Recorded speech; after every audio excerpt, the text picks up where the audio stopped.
Hey there, Germ readers, and welcome to our second check-in for Renée Ahdieh's The Wrath and the Dawn. The first step begins with you. Try something different, something new. You decide in spite of fear. You start now, you start here. Today we're going to be talking about pages 128 through 254. So let's get straight into our discussion questions. What are your thoughts on the progression of Shahrzad and Khalid's relationship? Do you understand Shahrzad's struggle? So I actually totally get it, and I don't know why. I have to give it up to the author for making me care so much about this relationship, because that is usually what stalls or kills a book for me, but I am so invested in their relationship for some reason. I really want to see how this works out.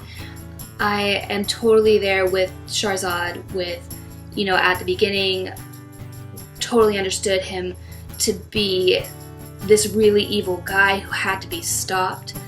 And he is becoming more of a person, it feels like we're learning more about him. And, even though his circumstances aren't an excuse, it does humanize him. And I totally get that. I want to see where this goes. I'm really invested. So for our second question, as Khalid grows more weak, it is alluded to that he is paying some sort of debt. What do you think that is concerning? So I have no idea as to any specifics, but I think it definitely has something to do with the deaths of his past wives. I think somehow their deaths were saving him in a way. And now that he's with Shahrzad, he's not willing to kill her, and so it's having an effect on him.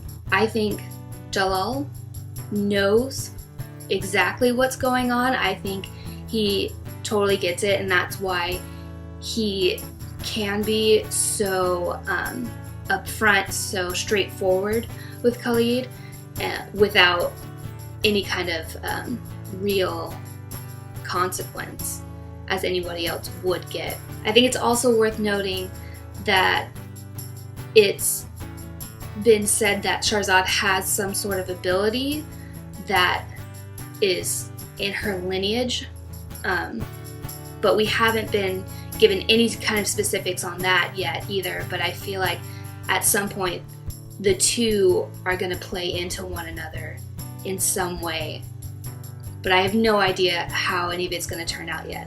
So those are our discussion questions for this check-in. We'll be meeting again on July 31st, the last day of the month, and we will be discussing the last section of the book.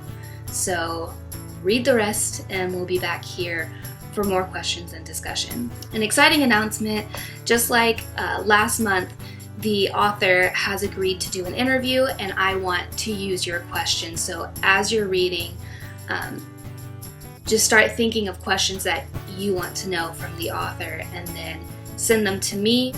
Again, I'm at Shelbelina on the major social media sites, and I'll have those links below, or you can email me at shelby@germmagazine.com.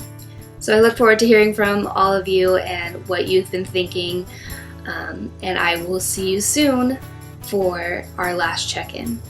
Bye. Reach out and find your voice. Make a change, make a choice.